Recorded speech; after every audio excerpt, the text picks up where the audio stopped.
The following program contains scenes and language of a frank and explicit nature. Viewer discretion is advised. This is the Loud List, where our random, rowdy, and raunchy band of misfits create top 10 lists of life's most insane shit. Be scared. Nothing is off limits.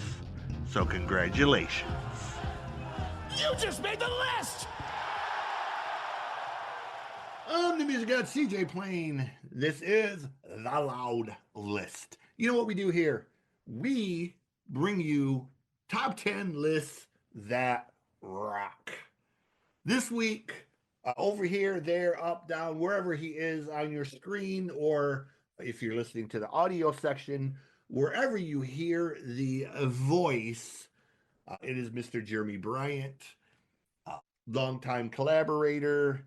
I've been on his stuff a bunch of times. He's been on mine a couple of times. And tonight we're going to get into some business. But first, I'm going to give you a short rundown on who he is and a little bit of background. Greetings, sir. Always good to be back working with the music god himself.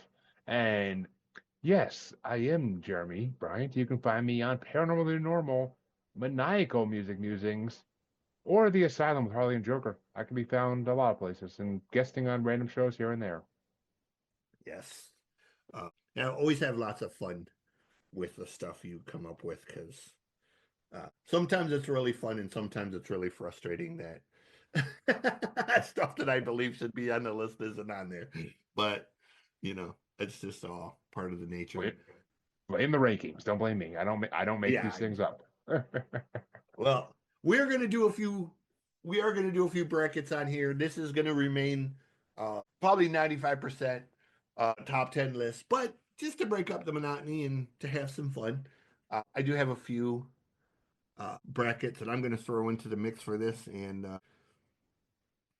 my brackets will be all stuff chosen by me, but the brackets will be completely randomly generated by the Wheel o' Death.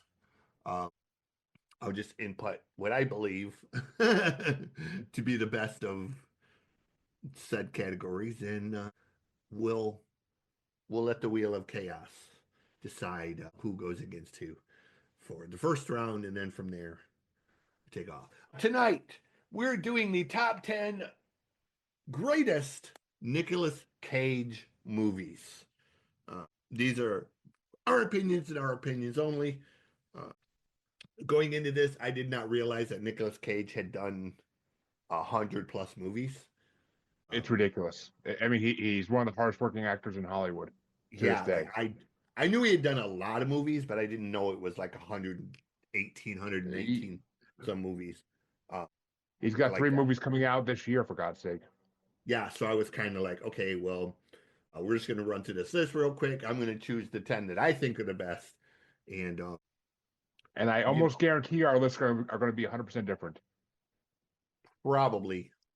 But that's okay, you know. That's what it's all about. So, kicking it off for Mr. Bryant, number 10, sir, for you is what Nicolas Cage movie? Let's see. I pulled 11 movies out of this, and I picked my top 10 out of that because I think the 11 movies I know I've seen and I remember. All right, well then let's do this because I have 2 honorable mentions. So if you have an honorable mention, we'll do that first. So honorable mention. Yeah, the one honorable mention I had that didn't make the top 10 was National Treasure, and I guess you could throw the second one in there as well because they were enjoyable movies, and for a false history conspiracy nut like me, I freaking love the idea of a book of secrets. That's cool. All right, so my honorable mentions were the movies Drive Angry and Kick-Ass. Kick-Ass didn't make my list because he kind of was only in it in a very limited thing. I'll get to that. And then Drive Angry was, you know, good movie, but not in my top 10 because I have 10 that I enjoyed more. So those are my 2 honorable mentions. So back to number 10. Number 10 for you is what movie? My number 10 is a movie I saw when I was a teenager with him in it, and it's always been a okay movie. I liked him in it, and now being a dad and husband, I could definitely relate more to it, and that's The Family Man.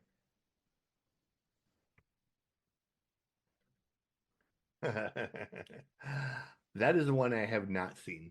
Um, I've seen It's like actually well little clips of it. as a lover of sex comedies, you'll love this because that's the movie where I learned the phrase camel toe. Okay. It's a scene with his daughter, but it's the phrase where I learned the word camel toe, and so that's why it sticks out in my head more than anything. It's just that me learning that one thing from that movie. Nice. So number 10 for me was the movie loosely based on a true story. I don't think it was quite as dramatic in real life, probably, as the movie. But it was the movie Lord of War, which is based. He played the character of the Russian arms dealer, known as the Lord of War. Was in prison many years here in the United States until Biden traded him back for the basketball player that got fucking stuck in prison over there because she was a dumbass and took weed into Russia, of all places. Oh, I remember reading about. I remember hearing about that in the news. Yeah. Yeah, the Okay. Yeah. Brittany Griner, whatever. Yeah. So, fuck. You know. Another one of his stupid decisions. But anyways, it's a Lord of War. Really good movie. Had him and Jared Leto. Oh, it's on my So, list. I'm not gonna say where, but it's on my list. That's cool. Number 9 for you. What do you got? I know I watched this. I vaguely remember it, but I remember it being entertaining and I remember it being great because of Nicolas Cage. My number 9 is Season of the Witch. That's yeah. That's a different movie for him, but it's actually that movie's not as bad as people say it is, as bad as like some of the rankings put it, as some of the ratings per se. If you look at like Rotten Tomatoes and all of that, it's one of You the can't. more. I hate listening to ratings. I hate listening to reviews because I don't Yeah, believe anything they say. I take them with a grain of salt. I find generally the lower the movie ranking is, the more I enjoy the movie. Because Unless you're it's the gonna new have unless it's the new Snow White, because I guarantee I'm gonna hate that movie. no interest in seeing Snow White, but I will be going to the theater to see Lilo and Stitch. Uh, that one just looks I'll, like it's going to be too fun. I'll, So, I'll wait for Disney Plus for that one. So, number 9 for me was a movie that I saw recently. I enjoyed it. It's the movie Mandy. So, it's on my uh, list. I'm not saying where, but it's on my list. so that's my number 9 is Mandy. So, number 8.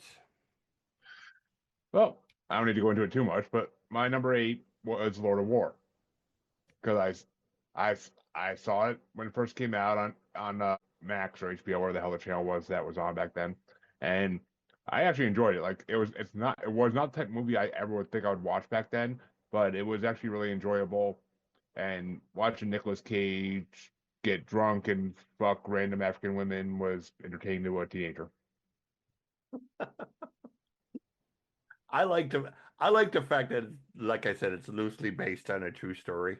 That there actually is, like a real life guy who was Oh running yeah. around the world selling like, massive amount of arms and shit. And uh, there was another one. It wasn't a Nicolas Cage movie. It had Jonah Hill in it, and it was another one that was Oh, based on.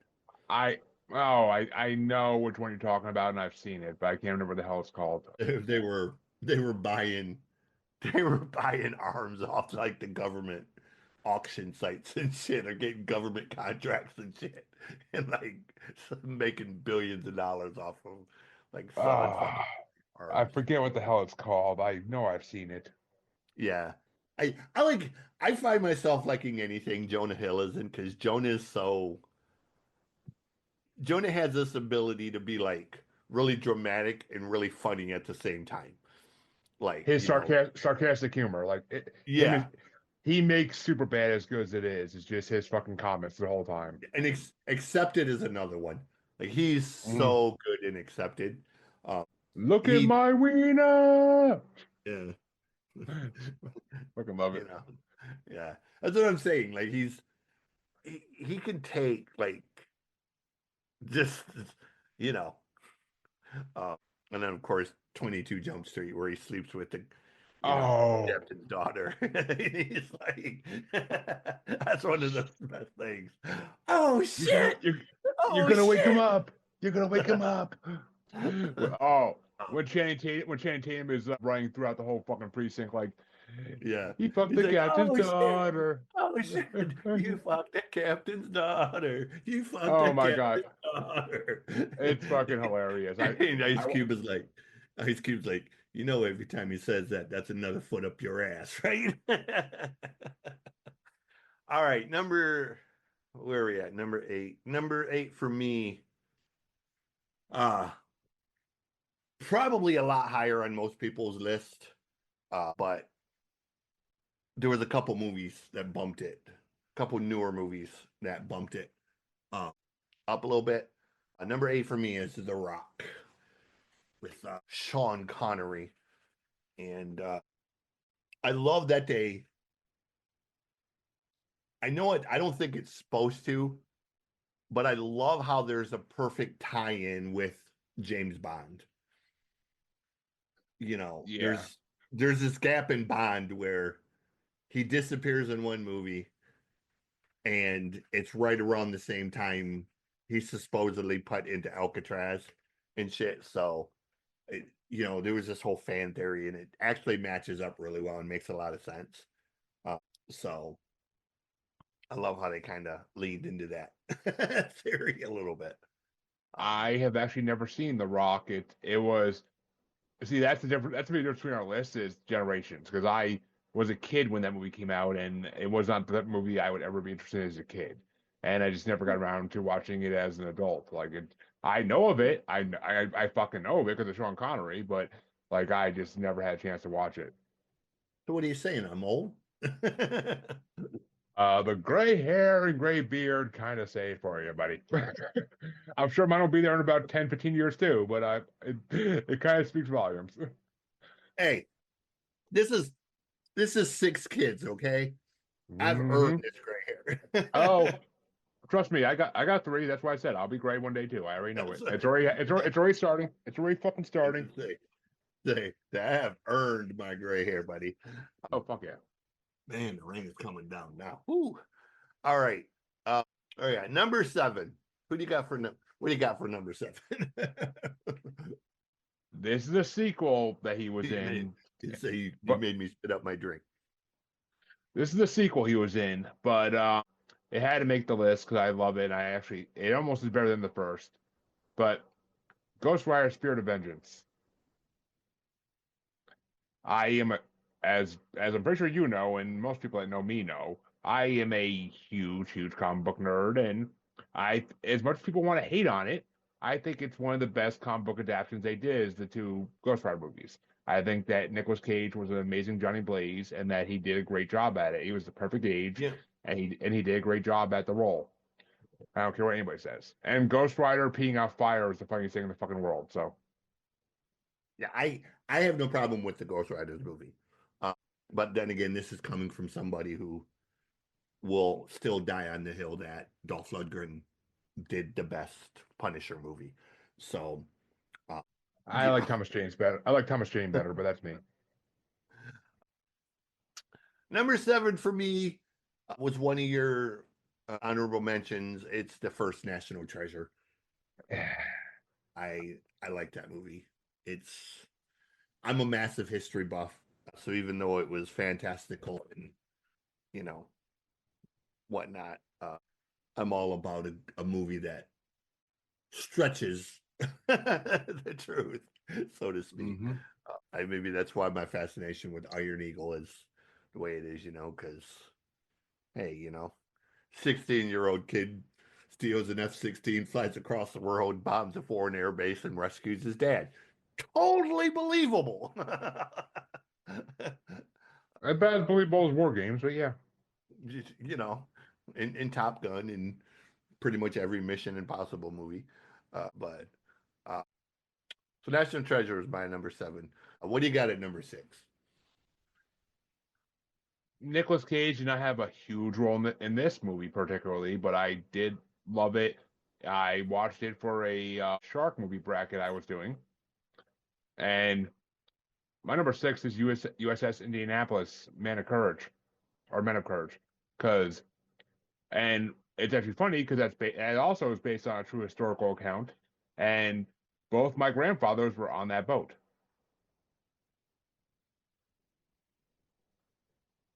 And I didn't put together the connection right away at first either, because like my grandfather, my maternal grandfather grew up telling me stories about how his ship went down in World War II, and him and his fellow soldiers were floating for days until they reached Japan shores, and about watching his other fellow soldiers get eaten off by sharks one by one and not be able to do anything about it. And Yeah. I watched this movie and I'm like, holy shit, were they on the USS Indianapolis? I knew it was a real story. And I asked around my family and they're like, yeah, I think they were.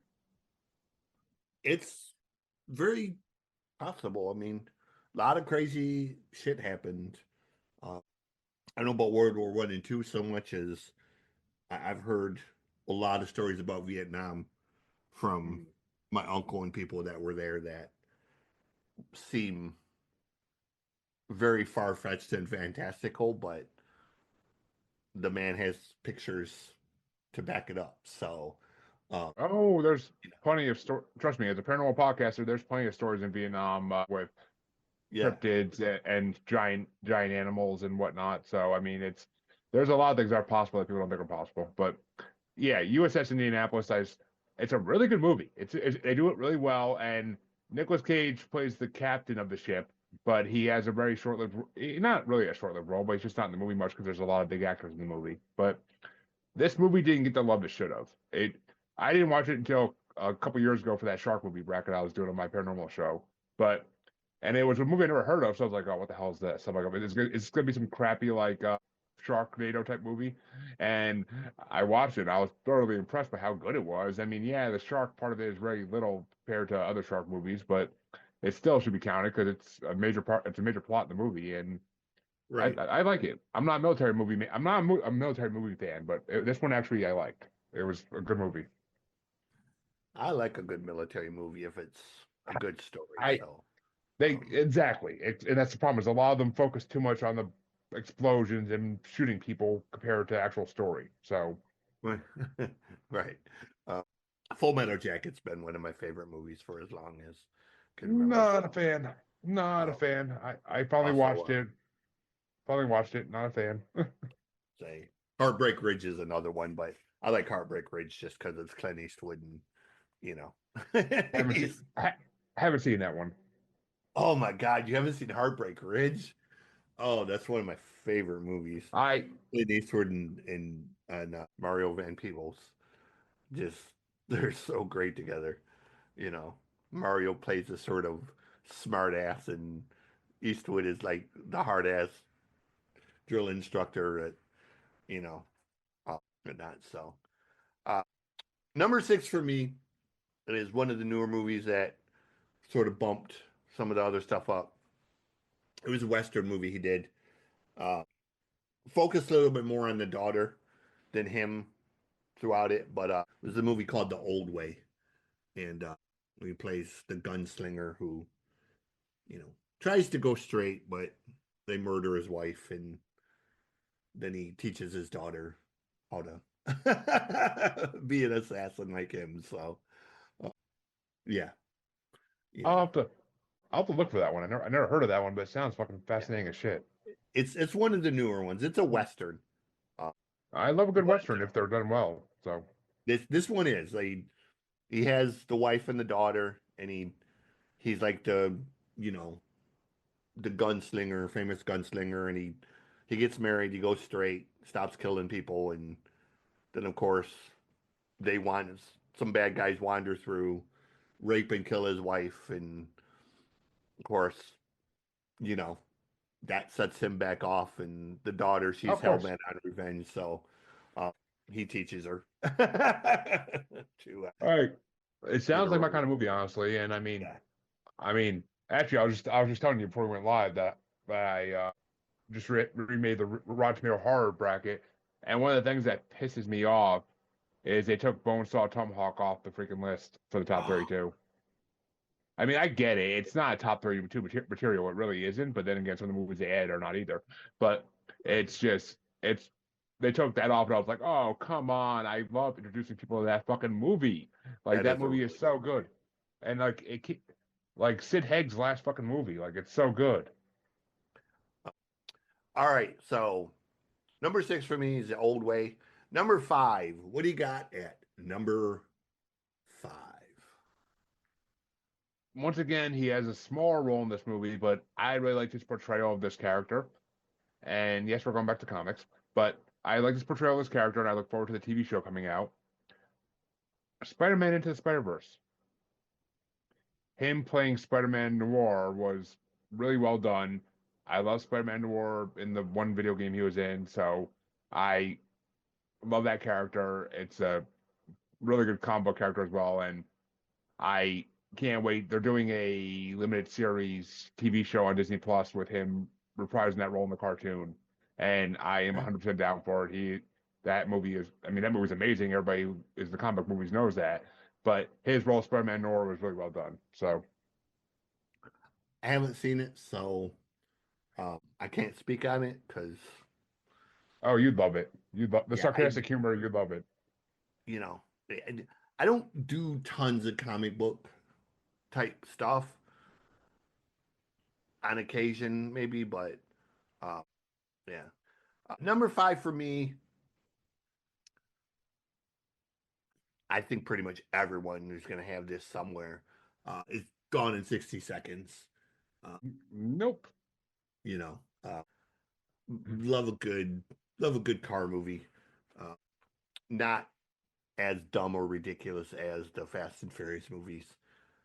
And you know, I didn't intend to watch this movie, but my son was watching it because he's a massive Doctor Who fanatic, and he was watching it because I guess the bad guy was one of the former Doctor Who's.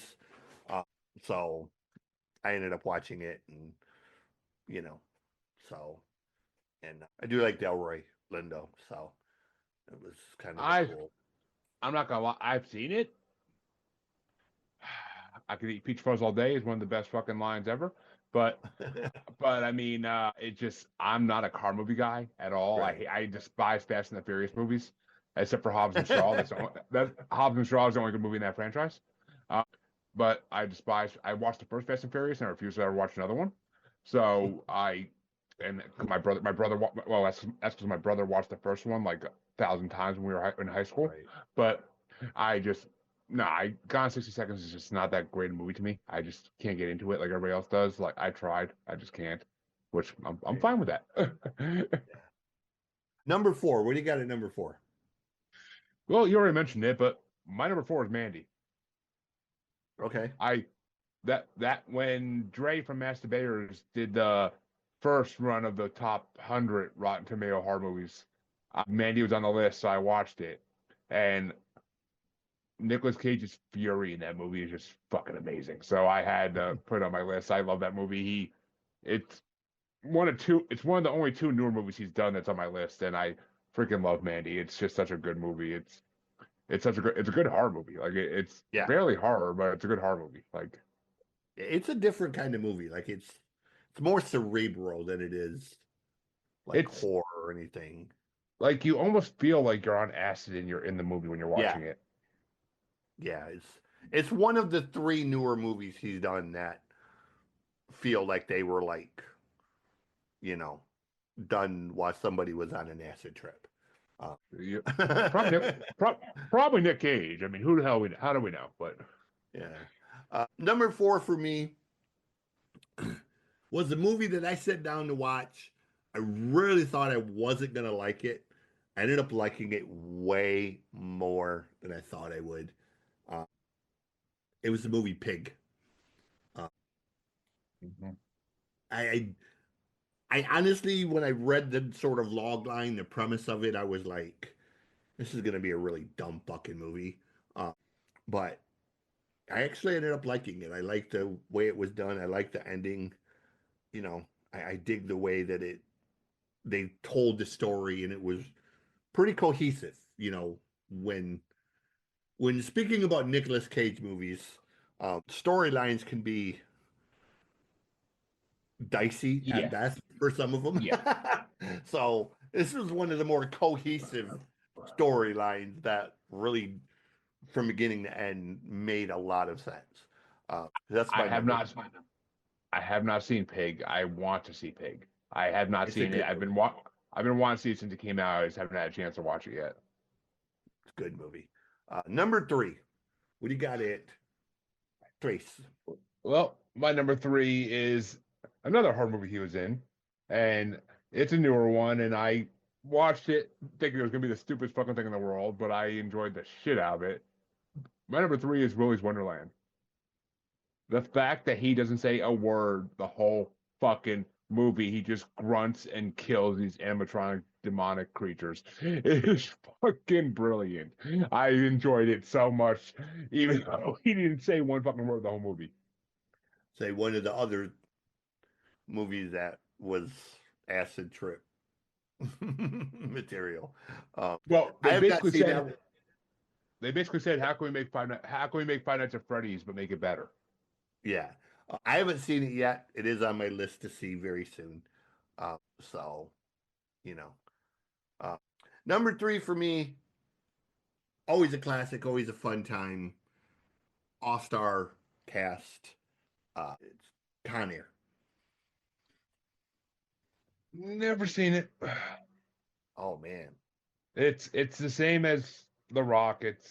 It came out when I was a kid. I could remember my dad watching it. I just didn't sit down and watch it with him, and I never got a chance to actually go back and revisit it. I mean, I really got to add once I get done with these next 2 lists for the brackets coming up. I really got to add a lot of Nicolas Cage movies to my watch list on freaking Letterbox so I can start getting a little more versed in him. But yeah, I do too. Because after like looking up his movies, not realizing that he had done like 100 and you know close to 120 movies, uh, I always thought that I had seen the majority of Nicolas Cage nope. movies, even the bad ones like Port of Call, Bad Lieutenant, and shit like that.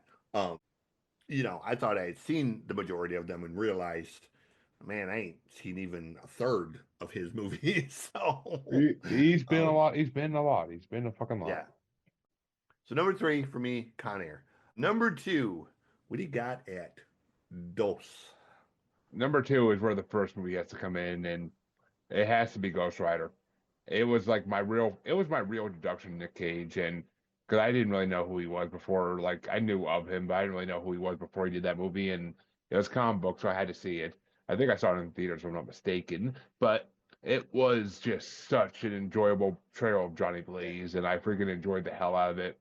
I had to put it at number 2. It's one of the, in my opinion, one of Nicolas Cage's best roles ever. I wish they'd bring him back. They might honestly in the Secret War movies coming out, like they might bring him back for like a cameo. I mean, if he could be in DC, he can be in Marvel again. So, Yeah. which I almost put the Flash on my list just because of his cameo as the Superman role he never got to play in Kevin Smith's directed movie.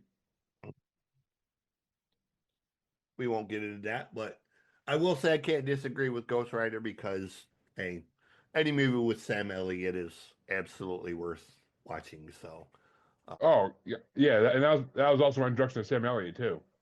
yeah. So I mean, Really? it was I That was your I introduction to Sam Elliott? I was not a big Western guy when I was a kid. My grandparents used to watch them all the time. I couldn't stand them, so I never really saw any of the Sam Elliott classic westerns or anything until later in life. But I mean, I love Sam Elliott now. The Man Who Killed Hitler and Then the Bigfoot is one of my favorite movies of all time. Love that movie. No, my introduction to Sam Elliott, believe it or not, was actually in Mask. Um, so Oh, the Rocky Dennis one. yeah, Okay, um, I'm like not the Jim Carrey one. He wasn't in that yeah, shit. no, yeah, that was actually the first time I ever saw Sam Elliott, and then after that, I saw like I didn't know he was in Roadhouse that and a bunch even. of it. Oh yeah, I didn't know he was in that. yeah, he's plays a plays a, a plays a classic Sam Elliott type of character. He's a biker, total hard ass, but he has a soft spot, you know, for Rocky because, of his disability or because of his face and all of that. So he's real protective of him, even though he's like the alcoholic hard ass biker. Mm. Which is it's such a Sam Elliott type of role of, hard ass with a soft spot. Oh, Um, yeah. I yeah. mean, that's all. So That's all he is. That's all he is in the ranch. I fucking love him on the ranch. Oh, I I knew I was gonna love that series just because the combination of those three, you Yeah. knew that at some point there was gonna be the people from that 70s show were gonna wander through there. So you knew Red was gonna come in at some point.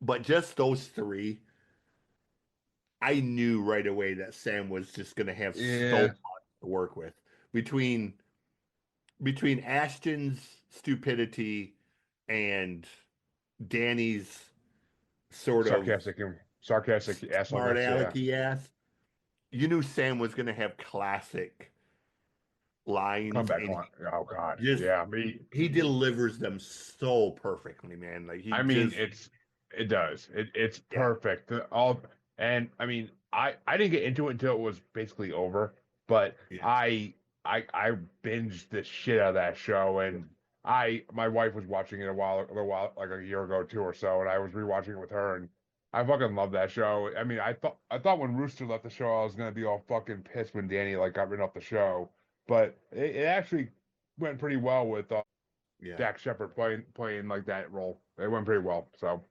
I I love the ranch. It's fucking amazing. Really, really, really liked him the season he was on in Justified too. I think it was like Oh, season I 6 never or watched. season. That's always been a show I want to watch. I just never got Oh a my chance to. god! There's All so right, many FX so shows I wanted to watch in my life. yeah. So number two for you is Ghost Rider. Number two for me, it is the only Nicolas Cage movie that has ever made me cry.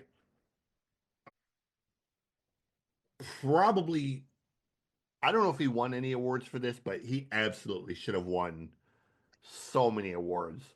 Uh, People that say Oh, Nicolas Cage can't act, you know, I say he can if he's given the right material. Proof is Leaving Las Vegas. oh, I forgot about that fucking movie. And Yeah. I didn't see. I must have scrolled by that really fast on Wikipedia today because I did not see that movie. Yeah. Leaving Las Vegas is my number two. Uh, Ah, that movie shit. makes me bawl like a baby, man. I mean, he's such a. I think it's a tough role for me because I know people that have been to that point and been, and I don't think I've been that desperate, but I've been pretty far out there that I felt some of the emotions that were going on. Oh, yeah. I mean, So 100%. I 100% have almost been to that point. Like it's fucking. But that movie is so fucking good. Yeah, I yeah, watched that. We did a men's mental health. We did a men's mental health movie yeah. bracket on Bastards, and that was one of the movies on. So I watched it, and I was freaking. I forget who the actress is who plays the main role in that, Uh, yeah, I can't even remember now. but But yeah, both what of the, them are.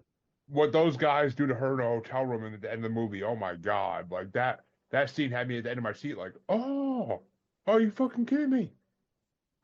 Yeah, it's a tough movie to watch. It Oh, ranks up there with rough. Once Were Warriors for movies that are Oh, really yeah. difficult You to watch. Like you made me watch that fucking movie. Oh my god.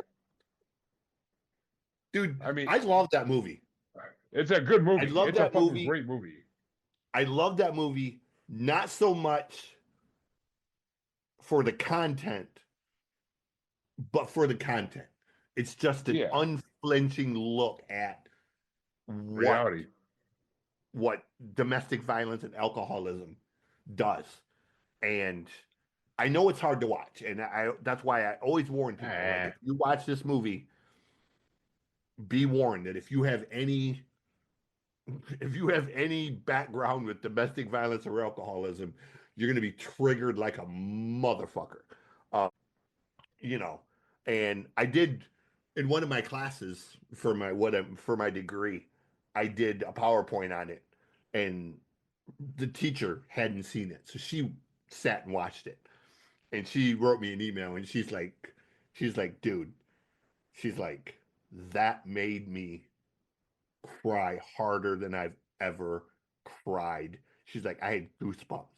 She goes, but she said, thank you for showing me that movie. She said, It's because, you know, um, it's reality. It happens in yeah. life, and a lot of Well, people don't realize that shit happens. and it especially happens in that part of society, in the Maori, like it happens with Native Americans and other marginalized groups where, poverty is so overpowering that, you know, alcoholism is sort of an escape from it. And then with The alcoholism comes the domestic violence and, you hmm know, and um, ignoring the hell your family's going through at the same time, yeah. but until And you're actually shown little proof of it.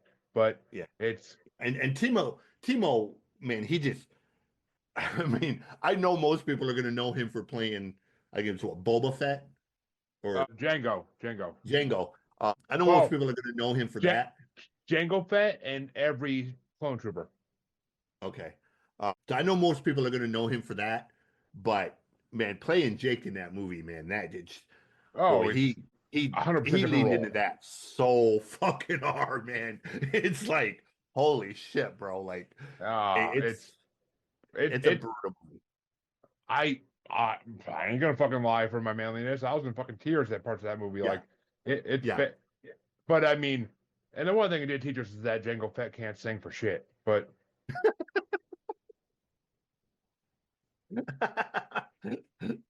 Anyhow, leaving Las Vegas, same kind of movie, man. It's really unflinching, and oh, it's it's brutal, you know, but it's reality. It's reality. yeah, I like those things. it is. I love those movies like that. Like if you show me a darker side of reality that I know exists, Yeah, then you're teaching me something, and that's a fucking something that needs to be done. yeah. So that's my number two, leaving Las Vegas. Uh, so number one, uh, we've we've counted down from 10 to 9. We are at uno, number one, what we consider to be the best Nicolas Cage movie. So for your number one, what do you got at number one? You already mentioned it kind of as an honorable mention, but my number one is Kick Ass because I love Nicolas Cage's portrayal as a real life Batman. A real life Batman, because that's Batman wouldn't last 5 seconds in the real world. He would be taken down by a mobster like Kick Ass in a fucking hot second. And seeing what happened to Nicolas Cage in that movie made me realize that, like, holy shit, like this is what actually would happen in real life if someone tried to be Batman. Like, you Yeah, would not. There's not gonna be nobody saving your ass. You're gonna be fucking taken out, and by the time they save your ass, it'll be too late. And Nicolas Cage playing the best superhero name ever, Big Daddy, fucking I love Kick Ass. Like my cousin put it on when I was up in Massachusetts before I lived here visiting, and like my cousin put it on when we were at her apartment, and I didn't even know what to expect. I remembered hearing about it, but I never actually wanted to watch it.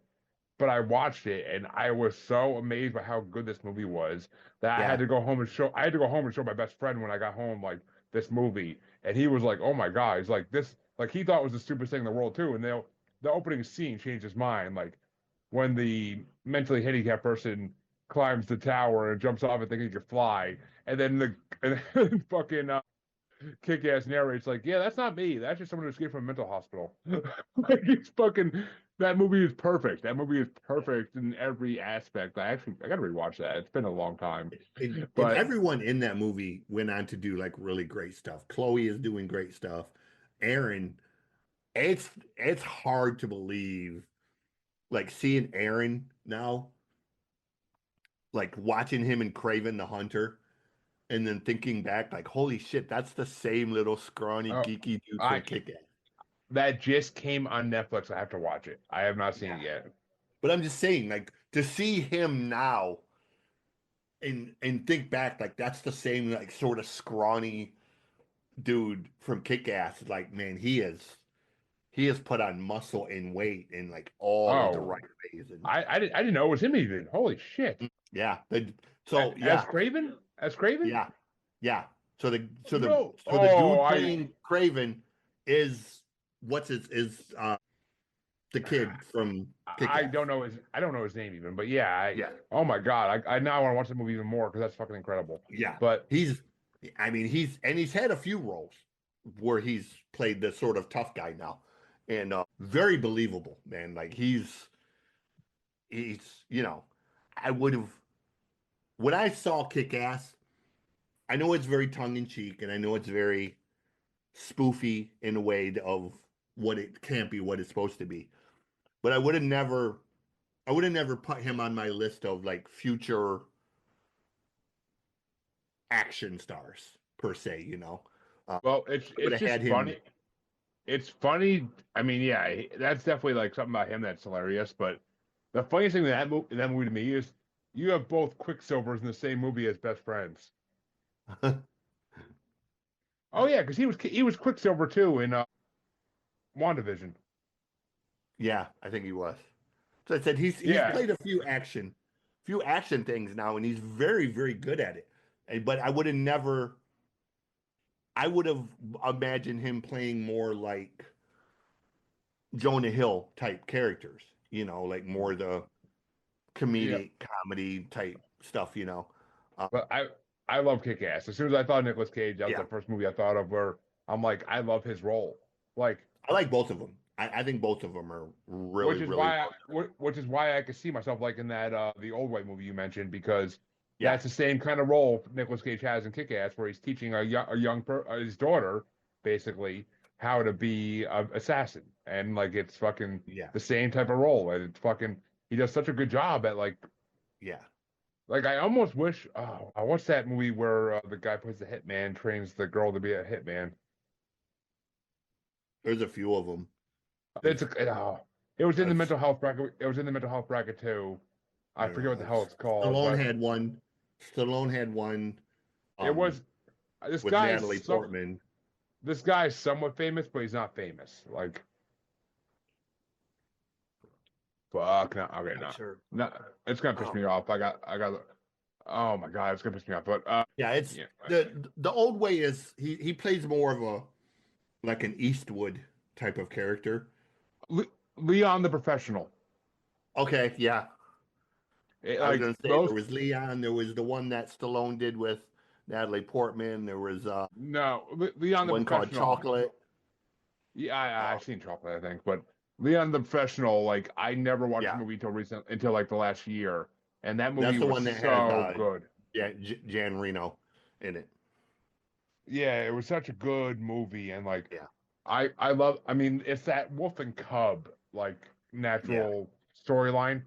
It's always like even Mandalorian does it, like Last of Us does it. Pedro Pascal's good Right. at that role, but I Uh, mean, so is Nick Cage. so my number one, probably the role he's most famous for, a role that he is actually going to get to reprise because they're actually finally getting around to making a second part, uh, a part two to it. Why they waited 30 years to do a part two, I don't know. Uh, but my number one is Face Off. It's just that I've seen classic. it. Yeah, I've seen it's that it. classic role. I don't remember You it, know, but I've seen it. it's him and John Travolta. He plays Castor Troy. Uh, in you spend Wait a half the minute. movie. Is John Travolta coming back to acting? Yeah, so he's actually going to be in it with Nicolas Cage. They're making Face Off too. How they're gonna play it, I don't know, because the ending was pretty definitive. But it's an action movie, People come back from the dead all the time, so uh, you know they just did I it in they just did it in the Accident Man. They made part two, and I was kind of be like, wait, how are they making a part two with Scott Adkins? And my friend's like, why do you say that? Because he literally took a shotgun blast to the face at the end of part one. He was dead. Half of his skull was missing. It showed it. Top half gone. Like, how the fuck are they gonna do a part two with him? And then you find out like it's his twin brother. oh, And then I was like, okay, that makes sense. Because I was like, he was pretty fucking dead in part one. Like, it wasn't like, okay, he got shot and it was like a John Wick type of thing where he may or may not be dead. No, they showed him laying on the ground with the top half of his fucking skull missing. Like, it was pretty fucking definitive, okay? Like, that wasn't a flesh wound, buddy. Like, I, if I'm gonna watch part two, I definitely got to rewatch part one of that because I know I've seen it. It's just been a while, yeah. and I don't remember what the hell it is even. Like Face Off. degree. Yeah, I mean, it was one of the early Nicolas Cage movies, man. It was, Oh, he's famous for it though. I mean, it's a movie it was his biggest role. I've always known that name. I've always known that name, Nick Face Off. So it's probably his biggest role, because it's kind of what made him a superstar even before Gone in 60 Seconds or anything else. I have to say, I am so fucking happy you did not have Raising Arizona on your list. That's a movie that's one of my top 10 worst movies of all time I've ever seen. I would say that's a movie that's very. It's fun to watch if you just really want to watch a dumb, stupid movie. Like if you just want to watch like a dumb, pointless movie. Oh, no, on Rotisserie Cinema, the year that movie came out, Aaron picked it as his movie for that year, and he thought it was like the greatest thing he's ever fucking seen. And I'm like, it's horrible. I'm like, it is the most boring movie I've ever seen in my fucking life. Like, it literally is the most boring movie I've ever seen. It's so bad. I mean, I wouldn't. It's far from the worst movie I've ever seen, but I would not put it anywhere near. I wouldn't put it anywhere near a top 10 list. I couldn't rewatch that movie if someone paid me. Like, it's just so. It took me. I went out for so many cigarettes during the first time I watched it because I just couldn't keep watching. I'm like, what the fuck? Like, it's horrible. It's just horrible. Like, oh my god. I feel that way about. I feel that way about American Psycho. People. Christian Bale. Yeah, like there's something about that movie that just makes me want to stab myself in the face with a spike. Like, I watched it for some bracket. I think it was the serial killer movie bracket we did on my show, but I wasn't highly impressed by it. It was all right. It wasn't amazing. It wasn't like, I mean, I hate the original Psycho, but American Psycho is not good either. Really, it's all right. It's all right. I mean, the fact he's always listening to music kind of pisses me off. Yeah. So that is our top 10 list of the top 10 best Nicolas Cage movies. This is the Loud list. As always, top 10 lists and the occasional bracket is what you'll be hearing here. Mr. Jeremy Bryant, is there a web address or a social media or anything where they can find you? Yes. I mean, you will find me back on this show from time to time, of course, and you could find me on Facebook as Squatchy Largefoot, a bipedal Sasquatch trained by Arcturians to write on Facebook for me. I don't know how, don't know why, but he works. And you can also find me as Uncensored, Unapologetic, and Untamed UQ Podcast Collective Group on Facebook. On X and the Gram, it's at Juggalo Bastard. And on TikTok, it's at Juggalo Bastard Podcast. And you can also find me on YouTube as Paranormal New Normal or Maniacal Music Musings, the only place to see all my episodes I've ever done. And of course, if you want to hear me talk movies, go look at Letterboxd. If you're on Letterboxd, go to Para Movie God, Para Movie God, and you could see all my reviews for movies I'm watching for brackets currently. I update it weekly. I have movies going on there weekly. I give reviews for. Some hilarious, some just a couple words like "fuck this movie."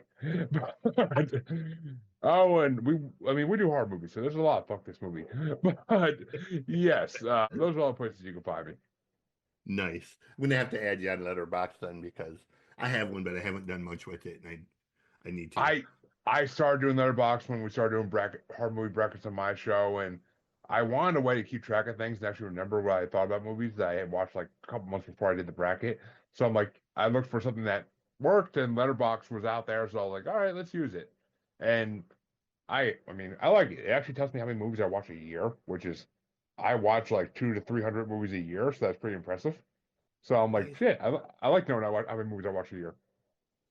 Beautiful. As always, we end it this way. Be well, treat each other with kindness, and remember, music and movies will heal your soul.